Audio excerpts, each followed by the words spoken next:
Tak ada yang menyangka, di ruang rapat mewah bernilai miliaran rupiah, seorang investor besar justru berlutut dan mencium tangan seorang karyawan baru yang miskin. CEO cantik itu terdiam. Para direksi membeku. Dan semua orang baru sadar, mereka telah meremehkan orang yang salah. Apa yang sebenarnya terjadi?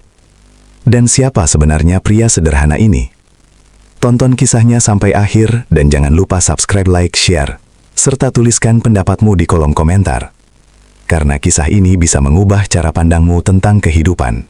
Pagi itu, ruang rapat di lantai tertinggi gedung perusahaan tampak berkilau oleh cahaya matahari yang menembus dinding kaca.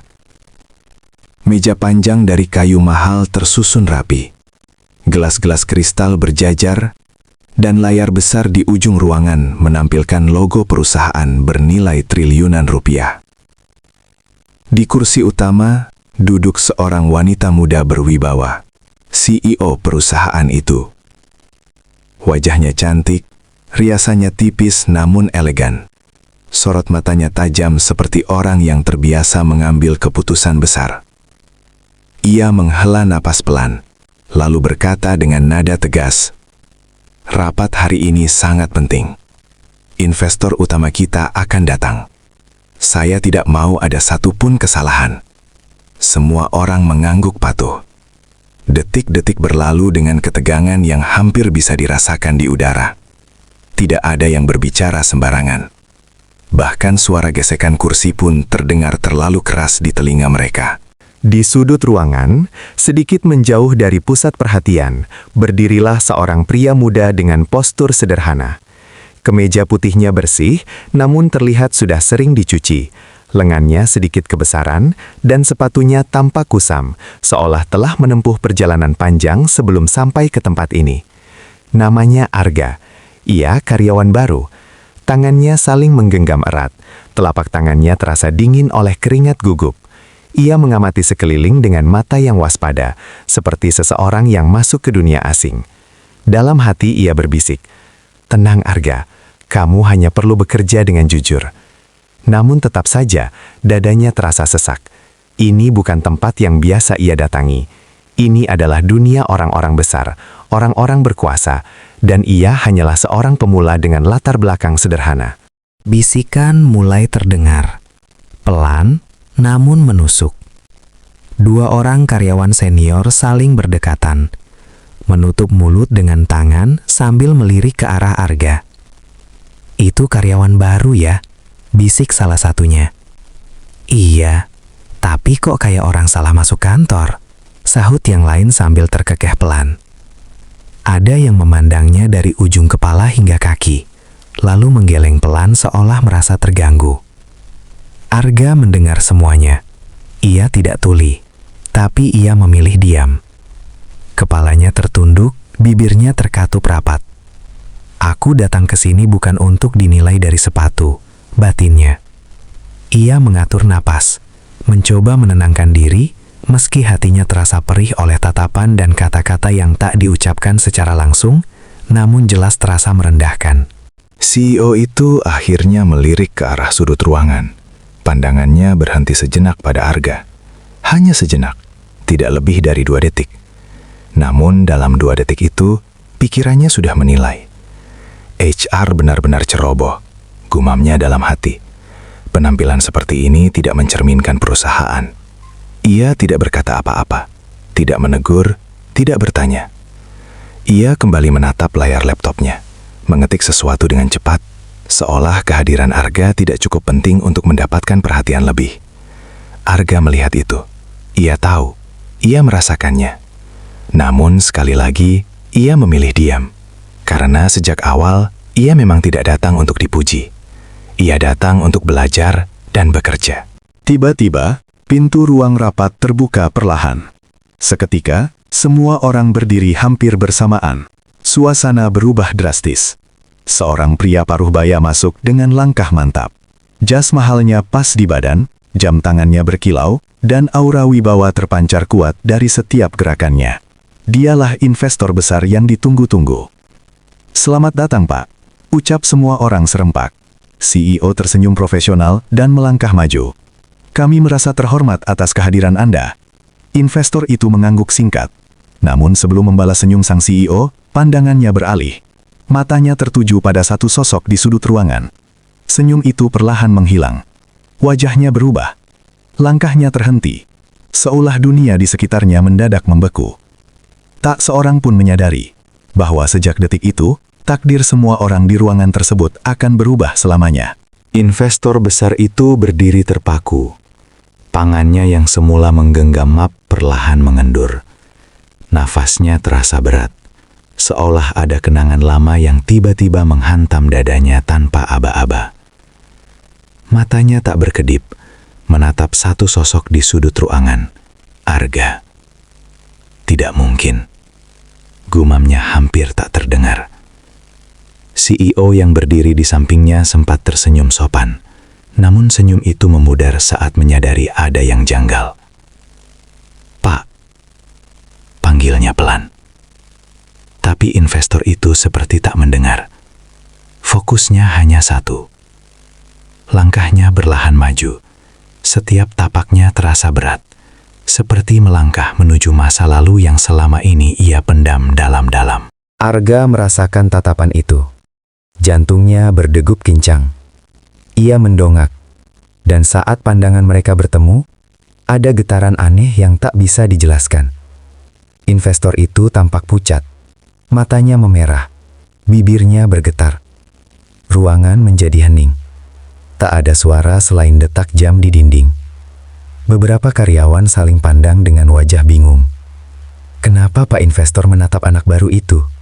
bisik seseorang. CEO mulai merasa tak nyaman. "Arga," katanya sedikit kaku. "Kamu kenal beliau?" Arga menggeleng pelan. "Tidak, Bu. Saya tidak mengenalnya." Namun investor itu terus mendekat. 1 langkah, 2 langkah, hingga jarak mereka hanya sejengkal. Semua orang menahan napas. Ada yang mengira Arga akan ditegur. Ada pula yang menduga ia akan diminta keluar karena dianggap mengganggu suasana rapat penting. Arga menunduk hormat. Suara hatinya berbisik. Apapun yang terjadi, terimalah dengan tenang. Tiba-tiba, di luar dugaan siapapun, investor itu menurunkan tubuhnya. Perlahan, sangat perlahan, hingga akhirnya ia berlutut. "Pak, jangan!" Suara Arga bergetar. Tangannya refleks ditarik, tapi investor itu lebih cepat. Dengan penuh hormat, ia menggenggam tangan Arga dan menciumnya. Air mata jatuh dari wajah pria yang dikenal keras dan berkuasa itu. "Tuan," ucapnya lirih, "akhirnya saya menemukan Anda." Ruangan seolah runtuh. CEO membeku, mulutnya terbuka tanpa suara. Apa ini lelucon?" serunya panik. Tidak ada yang tertawa, tidak ada yang bergerak. Semua terhipnotis oleh pemandangan yang tak masuk akal itu. Arga menarik tangannya dengan lembut. "Pak, tolong berdiri," katanya pelan namun tegas. "Saya bukan siapa-siapa. Saya hanya karyawan baru." Investor itu menggeleng sambil bangkit perlahan. Air matanya tak berhenti mengalir. "Tidak, Anda bukan orang biasa," katanya dengan suara serak. "Dulu, saat saya tak punya apa-apa, saat semua orang meninggalkan saya, Andalah satu-satunya yang menolong tanpa bertanya siapa saya." Seluruh ruangan terdiam. Detik itu, semua orang tahu, kisah ini bukan tentang jabatan, bukan tentang uang, tapi tentang kemanusiaan. CEO itu akhirnya menemukan suaranya, meski terdengar bergetar. "Pak, maksud Anda apa?" tanyanya pelan, seolah takut jawaban yang keluar akan meruntuhkan semua logika yang selama ini ia yakini. Investor itu mengusap wajahnya, menarik napas panjang, lalu berkata, "Beberapa tahun lalu saya bukan siapa-siapa. Perusahaan saya bangkrut. Saya dikhianati. Hutang menumpuk. Saya berdiri di ujung keputusasaan." Suaranya pecah. Dan pria ini, ia menunjuk Arga, adalah satu-satunya orang yang menolong saya tanpa tahu siapa saya. Ruangan semakin sunyi, tak ada satupun yang berani menyela. Arga menunduk. Kenangan lama itu kembali menghantam pikirannya. Investor melanjutkan dengan suara lirih. Saya bertemu dengannya di sebuah warung kecil. Saya lapar, putus asa. Bahkan sempat berkata, hidup saya sudah selesai. Ia tersenyum pahit. Dia hanya menjawab, hidup belum selesai, selama Tuhan masih memberi napas. Lalu dia membelikan saya makan, mendengarkan keluhan saya, dan menolak saat saya ingin membalasnya dengan uang. Beberapa karyawan mulai menutup mulut, menahan air mata. Kisah sederhana itu terasa jauh lebih mahal dari angka-angka di laporan keuangan. Kenapa Anda tidak pernah bilang? Tanya CEO pada Arga. Suaranya nyaris berbisik. Arga tersenyum tipis. Karena itu bukan sesuatu yang perlu diceritakan, Bu. Jawabnya tenang. Saya hanya melakukan apa yang diajarkan orang tua saya, menolong tanpa berharap balasan. Kata-kata itu menghantam dada CEO. Ia teringat betapa seringnya ia menilai orang dari CV, pakaian, dan penampilan luar. Dadanya terasa sesak. Untuk pertama kalinya, ia merasa kecil, sangat kecil. Investor itu menatap Arga dengan mata penuh hormat. Saat itu saya berjanji pada diri sendiri, katanya. Jika suatu hari saya bangkit, saya akan mencari orang ini. Bukan untuk membalas dengan uang, tapi untuk menghormati kemanusiaannya. Ia menoleh ke seluruh ruangan. Dan hari ini, saya menemukan dia berdiri di sini. Diperlakukan seperti orang tak berarti. Kalimat itu membuat beberapa kepala tertunduk. Tidak ada pembelaan, tidak ada alasan. Hanya rasa malu yang menyebar perlahan. CEO tak kuasa lagi menahan air matanya. Ia melangkah mendekat, menatap Arga dengan mata berkaca-kaca. "Maafkan saya," ucapnya tulus. "Saya salah menilai. Saya melihat pakaianmu, tapi buta melihat hatimu." Arga menggeleng pelan. "Tidak apa-apa, Bu," katanya lembut. "Allah Maha membolak-balikan hati manusia. Mungkin hari ini kita semua sedang diingatkan." Dan detik itu, suasana ruang rapat berubah. Bukan lagi tentang jabatan, bukan tentang investor, tapi tentang pelajaran hidup yang tak pernah diajarkan di bangku sekolah. Investor itu menarik napas panjang, lalu berkata dengan suara mantap. Saya tidak datang hari ini hanya untuk rapat biasa. Semua mata tertuju padanya. Saya datang untuk memastikan satu hal, bahwa orang-orang yang memiliki hati seperti ini tidak terus-menerus diinjak oleh sistem. Ia menoleh pada Arga. Jika kamu mau, saya ingin bekerja bersamamu, bukan sebagai bawahan, tapi sebagai mitra. Kalimat itu membuat ruangan gempar. CEO tertegun, karyawan-karyawan terdiam. Arga hanya tersenyum, matanya berkaca-kaca. "Terima kasih, Pak," katanya pelan. "Tapi izinkan saya tetap belajar dari bawah." Keputusan Arga itu justru membuat investor semakin terharu. "Inilah yang membuatmu berbeda," ucapnya. CEO menunduk dalam-dalam. Untuk pertama kalinya sejak menjabat, ia merasa benar-benar diuji sebagai pemimpin. Ia menyadari bahwa selama ini ia mengejar kesempurnaan di atas kertas, namun lupa membangun kemanusiaan di dalam perusahaan. "Mulai hari ini," katanya akhirnya, "saya ingin perusahaan ini berubah. Kita tidak lagi menilai manusia dari tampilan, tapi dari nilai." Hari itu, bisikan sinis berganti menjadi doa dalam diam.